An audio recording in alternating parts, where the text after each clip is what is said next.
afternoon, how are you? Welcome to Children's BBC. It's Tuesday the 1st of June, pinch punch, 1st of month and all that and no returns. Now, I have to say to you that this monitor, you may notice, it's not working, we don't think, anyway. It was working, it was just a funny colour, but then one of the BBC engineers came in to fix it. So now, will it ever work again, we ask ourselves? Probably not, and I'm getting some terrible trouble now. A picture that I've had, I've had a wild perm in that one. Lara Gracie, thank you very much. Lara's 9 and she sent that to me. I do like receiving pictures, I think they're marvellous. Lots of programmes coming up this afternoon, but now the Brollys are on summer holidays. Rainbows climb, clouds drift by, Brollys fly through a magic sky. Is it real? Are they dreams? Nothing appears to be what it seems. Then far away I can hear a voice in the weather house call out a name. Mr. Brolly, it's time for the rain.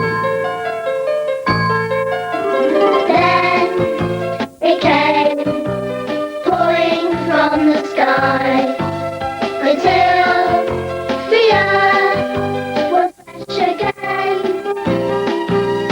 Then the sun, the magic in the air, the Brollys make the weather for you and me.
I love Harry's patchwork quilt. If you enjoy programmes like the Brollys, watch this.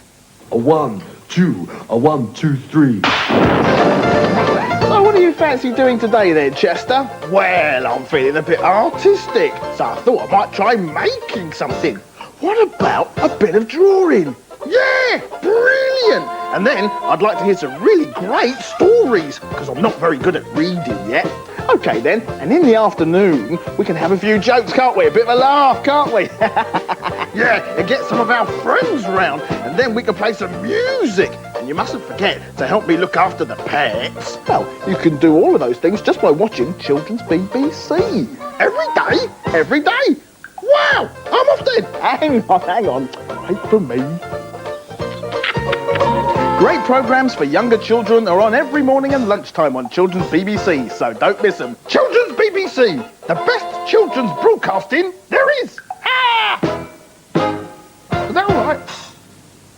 Was that all right? It was perfectly correct, Chester. The best children's broadcasting there is, and you are privileged enough to be watching it. What on Earth? Coming shortly. But now, Bodger and Badger. Everywhere he goes, Bodger always knows. Badger, the badger mate is never far away. Bodger and Badger, la la la la, Badger's never far away. Everybody knows, Badger loves mashed potatoes, into shapes and eats them every day. Bodger and Badger, la la la la la. Everywhere he goes, Bodger always knows. Badger, his badger mate is never far away. Bodger and Badger, la la la la la la la. Bodger and Badger are never far away. Or did she imagine the beard? Do you think it suits me? It's a bit bristly, actually.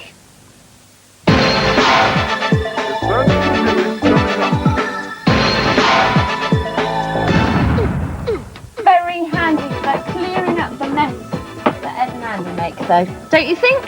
Oh, I've made the arrow go all wobbly. How very exciting. Lots coming up still this afternoon. Just before What on Earth, I'll tell you the legend of Prince Valiant is following it.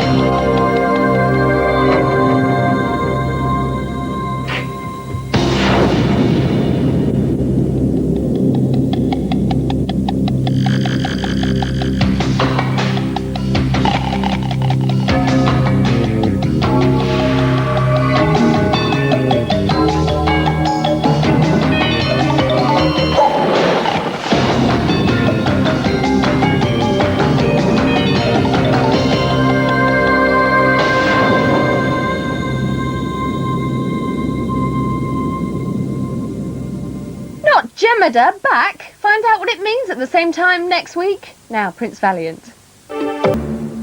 So dramatic. So is Activ8. It's coming up after Newsround with Krishnan.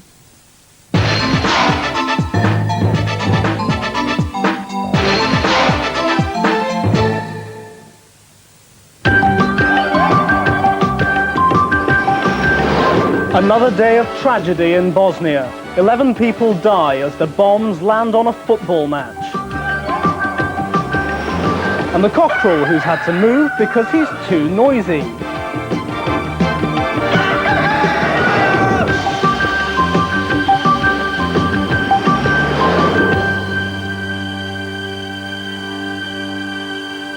Hello, and first tonight to Bosnia, where 11 people have been killed and more than 80 injured in an attack on a football match. It was supposed to be a rare moment of fun in a country torn apart by war. 2 mortar bombs put a tragic end to it. The attack happened just before lunchtime on the outskirts of the capital, Sarajevo. The city is under siege and being attacked by Bosnian Serbs. Surrounded by blocks of flats, the people thought their makeshift pitch would be safe, but 2 bombs landed just as the match got underway. Children were among the spectators at the match. Many of them were injured along with the players. Muslims, Croats and Serbs have been fighting in Bosnia for more than a year now. The Serbs now control about 3/4 of the territory.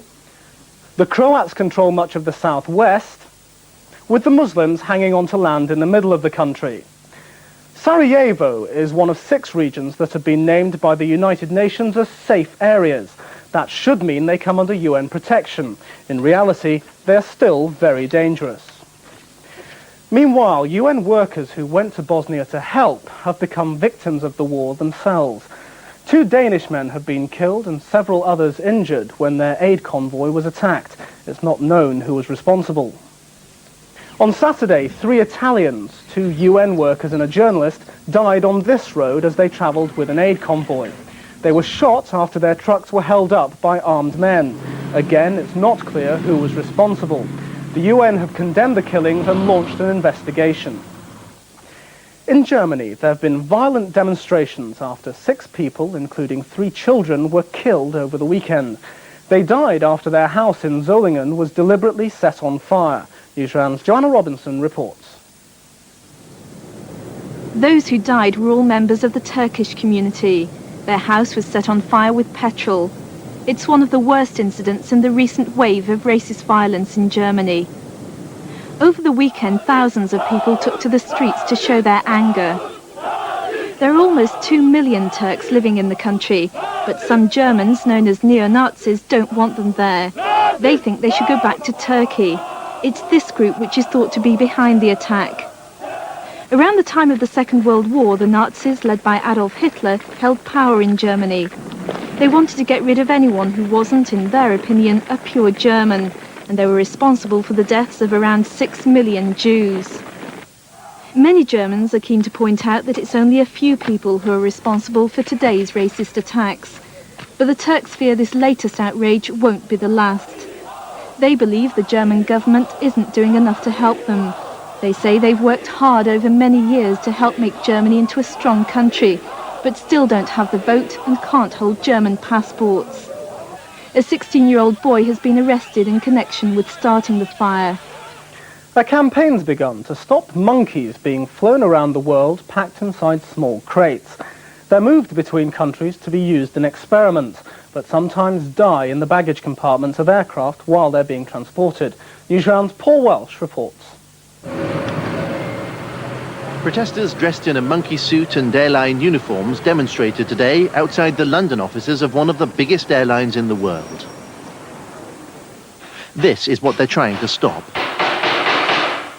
Monkeys taken from the wild are moved around the world in crates, packed into storage areas in the bellies of planes. They're mostly to be used in vivisection, testing out new drugs and medical treatments designed for people. The British Union for the Abolition of Vivisection, who recorded these pictures, want the monkeys left in the wild in peace. Sometimes they're transported for 24 or 48 hours without a break. The conditions really are quite appalling, and I think most people would be very shocked to learn that right under their feet are travelling a group of animals, not even in third class, but in worst class. These monkeys have arrived in America alive, but others die during the long flights, even though there are strict rules. And protesters say they all suffer because they're out of the wild and don't know what's happening to them. Some big airlines, like British Airways, have stopped carrying monkeys. The campaigners say instead of bringing wild animals halfway around the world to be experimented on, monkeys should be bred in the countries where they're to be used. Ideally, though, they want experiments on monkeys stopped altogether. But researchers say valuable treatments against disease wouldn't be discovered without testing on monkeys, and then people would suffer. Well, computers may soon be able to help in the testing out of difficult operations on people. A new computer simulator is being designed for surgeons to practice on. For Newsround, Paul Druitt reports. Researchers at University College in London have spent 5 years developing three-dimensional pictures which will allow surgeons to try out different ways of doing complicated operations. Surgeons and doctors from different parts of the country will be able to talk about operations and see the probable results by simply sending the pictures down a telephone line linked between two computers. Tricky operations, such as rebuilding badly damaged faces, will be much easier to do. The people behind the project reckon they may even be able to use the system to help reconnect things like nerves and muscles, so for instance a badly injured person can smile again. We hope that when we can reconstruct all the individual muscles in the face in a way that simulates the original appearance, then it should be possible to do this at some point in the future. If all goes according to plan, the 3D system should be in use in about 2 years' time. And finally tonight, a cockerel who's too noisy for his neighbours has got a new home. After a year of court battles and arguments, Corky has moved, leaving the villages of Stoke, North Devon, in peace. Corky spent the past year on his own, after a judge said he was too noisy and ordered him away from his chicken coop near houses. Now his owners have decided Corky will be better off on a farm with other chickens. But for once, the cockerel's saying nothing. And that's all from Newsround for today. We'll see you again around the same time tomorrow. Until then, bye-bye.